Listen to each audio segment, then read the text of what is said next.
15 साल, और 15 साल में भी शुरू के 5 साल बहुत ही इलीट फॉर्म, बहुत अप मार्केट, बहुत महंगे होटलों में, बहुत महंगे लाउंजेस में, इंग्लिश स्पीकिंग ऑडियंस के सामने, ठीक है ना। अभी पापा सीजे ने एक पॉडकास्ट में कहा कि साले अगर तुमको हंसना है तो मेरे शो में आओ ना, तुम इसलिए मत आओ कि तुम्हें दिखना है कि ये this is right place to be seen in, कि बड़ी हैप जगह है, यहाँ पे आना है ना।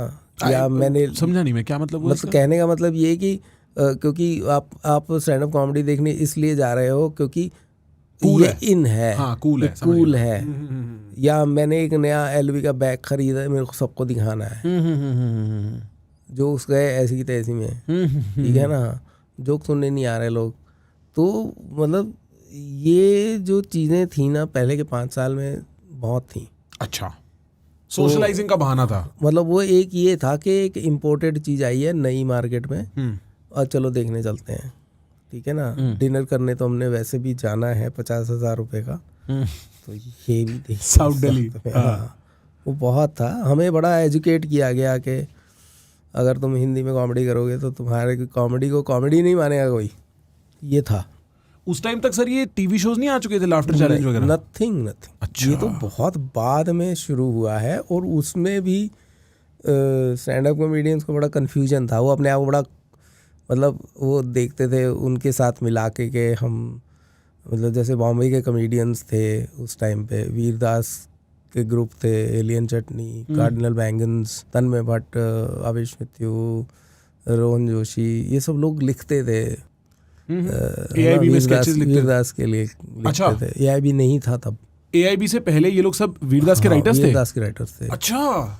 तो ये एलियन चटनी करके एक वो था जिसमें शाक्या भी था, अच्छा, और तन्मय भी था। मुझे कंफ्यूजन है, 2 ग्रुप से, एलियन चटनी और कार्डिनल बैंगन्स। एलियन चटनी इनका म्यूजिक बैंड था वीरदास का? नहीं, वो मिक्सचर था। अच्छा, मिक्सचर था, उसमें वो म्यूजिक भी करते थे, कॉमेडी भी करते थे, पता नहीं क्या क्या करते थे। तो उस टाइम पे तो हम तो सिर्फ मूक दर्शक थे, तो हमें लगता था कि हाँ वो बहुत कोई महान गीतकार संगीतकार आए हैं, चुटकुले भी सुनाएंगे बीच में। तो ये तो बड़ा कूल महसूस करते थे जब नए नए स्टैंड अप कॉमेडियन आए थे ना।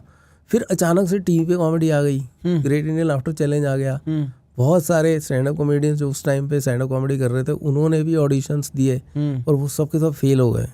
यू मीन जो अभी भी बहुत बड़े बड़े कॉमिक्स सब फेल हो गए? जाकिर, बसी, सब फेल हो। बसी का तो पता नहीं, हाँ, पर मतलब कि फेल हो गए मेरे समेत, तो फेल हो गए। तो क्योंकि वो एक अलग से एक एस्टैब्लिश कर चुके थे कि हम कूल कॉमेडियंस हैं। जो टीवी पे आते हैं वो क्रिंज होते हैं, वो मिमिक्री करते हैं, वो कैरेक्टर प्ले करते हैं, वो ये करते हैं।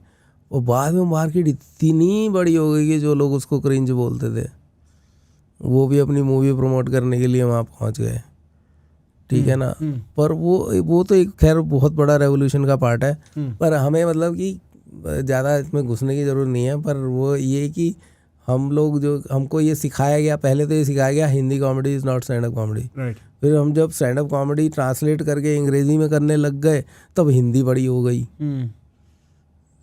तो हम फिर वापस हिंदी में जा रहे हैं। हाँ। जबकि हम ही, मतलब मैं हो गया, जाकिर हो गया, ये सब लोगों ने पहले वो फर्स्ट वन है जिन्होंने वो अंग्रेजी का तोड़ा रूल, क्या अंग्रेजी नहीं करोगे तो स्टैंड अप नहीं है, और हम हिंदी में करेंगे भैया। हमारे सोचा ही नहीं जाता अंग्रेजी में, सरकारी स्कूल के पढ़े हुए कहाँ से सोचेंगे। तो वो जो पहली बार टूटा है, तो वो जो मास मार्केट के साथ स्टैंड अप कॉमेडी जुड़ी है जब, तब समझ में आया लोगों को कि भाई हाँ ये भी कोई चीज़ है भाई। उससे पहले अपने एलीट क्लब में सब लोग बैठे अंग्रेजी में स्टैंड अप कॉमेडी कर रहे थे, और हम भी थे उसका पार्ट थे, क्योंकि हमें बड़ी अच्छी लगती थी। ऑफ कोर्स वहाँ पे हम जाते थे, वहाँ पे लड़कियाँ ज़्यादा सुंदर होती थी, वहाँ पे मतलब बियर मुफ्त मिलती थी, वहाँ पे ये सारी चीज़ें होती थी। तो हमें लगता था कि ये एस्पिरेशन है, हमें ऐसा बनना है लाइफ में, है ना। हमें भी इन्हीं क्लबों में बैठ के खाना खाना है, हमें भी यहीं शराब पीनी है, हमें भी इन्हीं लड़कियों के साथ घूमना है, ठीक है।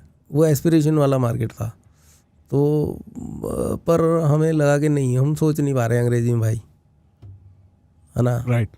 और वो सोचना अलग है, सोचना अलग है, ये मैंने भी नोटिस किया है। हाँ हाँ। तो वो बिल्कुल ही मतलब आप थॉरो ब्रेड, अगर आपकी दादी अंग्रेजी बोलती है ना, हाँ तब तो आप अंग्रेजी में स्टैंड अप कॉमेडी करो, वरना मत करो, नहीं या कर तो सकते। आपके अंदर ही बिल्कुल कूटी हुई है इनबिल्ट है अंग्रेजी। आपको, हाँ, मतलब आपकी दादी मत बोल रही, नानी बोल रही है अंग्रेजी आपकी, सही बात। तब तो आप करो, नहीं तो भाई आप अपनी लैंग्वेज में करो।